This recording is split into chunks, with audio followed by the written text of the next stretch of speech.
space section, like India is doing beautiful things with respect to its space exploration, like we MOM, or like our honorable Prime Minister gave the call of a human space mission. So do you think the area of space, because India is doing very well, especially ISRO in picture, is only important, or you have to look after those other institutions like what NASA is doing, or what European Space Agency is doing?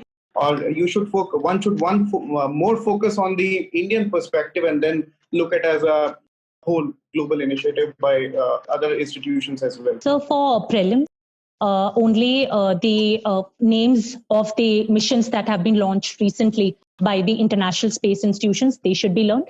But coming to the mains aspect, I used the ISRO website very extensively. They have beautiful timelines, and I noted down the major points of the missions from there.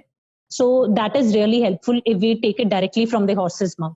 So that is what I did for the space mission. And other than that, I also added to my space notes something like alternatives or some models that have been practiced, like some private agency with a public space agency.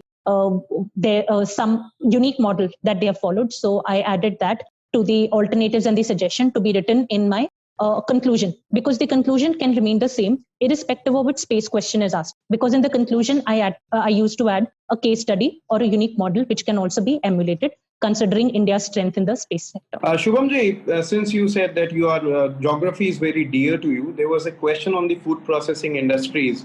Like, I think it was on the challenges, or I think opportunities, I'm not sure. But there was a question in paper 3 related to food processing industries.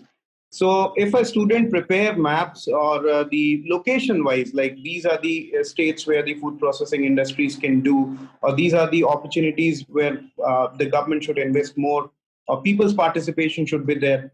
So does it help, you think, about in these questions? Because you say, you just said that geography is you have some close relationship with that. So I think geographers are very keen in drawing maps. So have you utilized the energy or the knowledge of map in those kind of questions related to food processing also? Sir, I certainly think I would have used maps in such questions. For example, this question was related to Northwest India, but it could have been to any place, and we could have answered it using a regional perspective. For example, in this question, I would have drawn maps of Aravalli and such places to show what kind of food processing would thrive in this area. In Northern Plains, I could have drawn maps of Ganga, shown Oxbow lakes and the meandering to show how fishes could be reared in these places, and it could be done for similarly for Andaman and Nicobar Islands. I would have talked about the highlands and the plains, the type of evergreen forest. So I would have definitely sprinkled geography here and there using maps. Now coming to paper 4, which is a very potential paper, I think. Like last year, I think Shushti scored 124 or 25 something. And then ethics, generally students find, or they struggle in scoring good marks.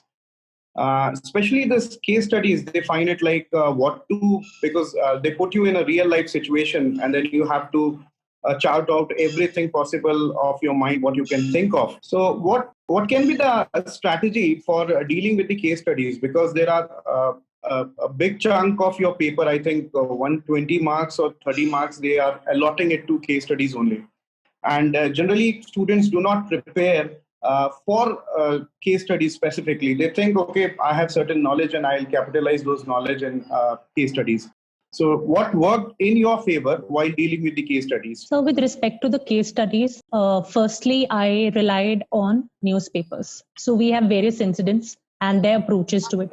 For example, if we just talk about the COVID pandemic, then the steps that have been taken, the model districts, we can apply that not just for COVID, say for any other health outbreak which occurs, be it typhoid, cholera. So the basic approach remains the same. So I used to make sure that I make notes from that. Secondly, having a chronology, and that comes from practice of the case studies. So I practiced a few case studies online, and I made the correct take a couple of seconds. One should not jump to the case studies, although they are lengthy. But I would suggest taking a couple of seconds, having a mental mind map so that you write all the points in the chronological order. Thirdly, what I did was that I like to sprinkle my ethics paper, not with the usual examples, but with very unique examples and their models. For this, I refer to Niti Aayog's, there is a beautiful compendium of the case studies across the states and union territories of India. The PDF is available on Niti Aayog website. Secondly, I also followed other websites like the Better India. So the Better India captures the unique models that have been going on around the country, be it the women or children education, what one has done. So I used these online sources extensively for ethics and try to make my answers a bit different with respect to the examples which are usually cited in the exam. How you performed or you wrote for case studies, Shubhamji?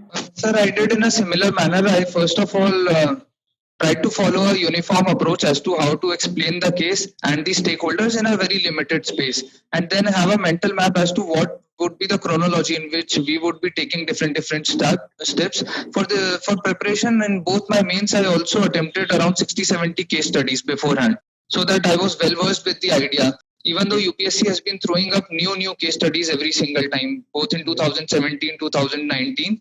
So, but approach should be same. We should have a lot of options at our disposal. We should at least show that we can critically think. This is the approach.